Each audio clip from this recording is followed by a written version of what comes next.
Fight On family, Preston's Paradise here. And Xavier Griffin has decommitted from USC. Now, in the last, 10 to 12 months, I've come to the realization that, I'm not going to continue to gaslight myself, get mad at kids and children for figuring out the best college destination for their athletic and educational, futures. And I've raved about Xavier Griffin for the past 6 months on this channel. We've done a few different smaller videos, just talking about the person that he is, talking about the family that he comes from, and the people that are behind him, and comes from a good family, a good kid, and somebody that I believe will be an NFL player someday, man. The ceiling is so high on this kid. Definitely unfortunate to lose him in this class of 2026, but I truly believe that this decommitment will bring the class of 2026 together more and make it even more stronger of a class moving forward. So let me break down for you guys why I actually believe that. You guys are getting a little bit of a behind the scenes look here at this Photoshop document. And this is what I'm talking about, right? Like, unfortunately, gonna have to do this. Take Xavier Griffin off the map, out of the state of Georgia. But this is why I'm not tripping about this decommitment. This is why everybody should just calm down. Everything's going to be all right. Because we have a litany of talented players in the state of California that want to be USC Trojans. We also have people all over the country, right? All the way to, Ohio, Illinois, Kenny Pepe down at IMG in Florida, Jake Johnson, Jamion Winfield in Texas, Tizona out in Louisiana, Tafa in Utah, my guy right here, like in Colorado. We have people that want to be Trojans, and that is the most important thing. I know a lot of people have PTSD from, what happened about a year ago, right? With all these Georgia commits decommitting and whatnot, all these players decommitting, everybody being up in an uproar, myself included. But this class is different. There's a certain type of unity with this class where they understood what happened with those guys that decommitted last year. And they have a relationship with each other, right? I'm going to show you guys a couple clips. First off, this is specifically the energy that I am taking with anybody that decommits in this class and moving forward for USC football. This is Gus Cardova last year, and he put it plainly and perfect about how he feels about people that don't want to be USC Trojans. I feel great. Those guys, they clearly didn't want to be here, so I don't want to play with any of those people. So I want my teammates to want to be there and want it just as much as I do. Yeah, and I couldn't agree more with what Gus said, last year. But this video right here of Malik Brooks, current committed defensive tackle, he kind of talked about how close this class is already, and this is truly why I don't believe we're going to see a trickle-down effect. Number one, the number of local talent that's already committed to this program, and number two, how close they are, not even just to California players, but every single committed player, and how much they communicate on a daily basis right now. What's it like to be part of this #1 ranked national class? It just keeps growing by the day.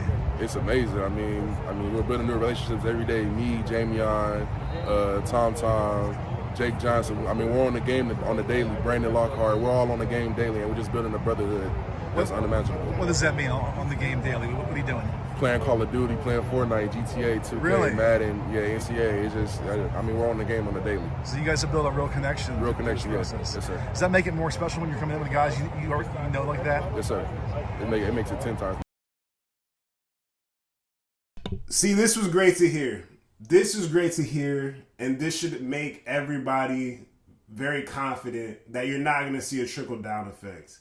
The players coming together off the field, constantly seeing each other at camps. The energy is different. The bond is different between this recruiting class than the class of last year, where you have, guys really essentially scattered across the California because majority of the class was not, scattered across the United States of America, especially because majority of the class wasn't, in the state of California. So you just had players scattered all over, not truly building a bond, not truly communicating that much on a daily basis to where, they're building bonds and excited about the future, excited about the prospects of playing with each other. Then you got ambassadors that are on social media like a Brandon Lockhart, like a Deshaun Rideau. I just saw Sean Scott, who recently committed last week, speaking on, how excited he is to finally, get the city going again, get the SC going again, get the program going again with local in-state talent,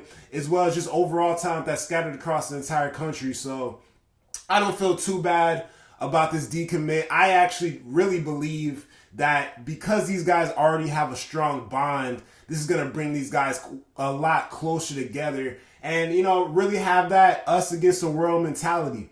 So, hey, if you're dealing with some PTSD, I understand USC fans. I know, last off season or, it was tough, right? Losing, all those highly talented guys. But I feel very confident about us moving forward and being able to, have at least at minimum top 3 recruiting class. That's all I ask for. I would be happy having the top 3 recruiting class in the country. I don't need to be number 1, but regardless, man, I think we're going to come out on top, and I think everything is going to be all right. Yeah, lastly, a little bit of recruiting news, light update on Mark Bowman, elite tight end out of Modern Day.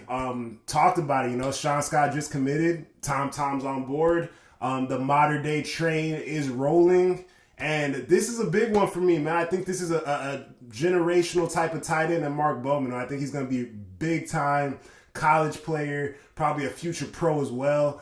And he's down to his top 7. A lot of competitors on this list. Miami, the University of Zero, they probably don't have opportunity of getting them. Ole Miss, Ohio State, Georgia, SC, and Texas. Gonna be a dogfight down the stretch for Mark Bowman. And yeah, man. But how I feel, right? You see, California power. 7-on-7. You see what's upon his chest. You know what I'm saying? That's what I had to see, going on my Caribbean vibes. But feel confident about Mark Bowman.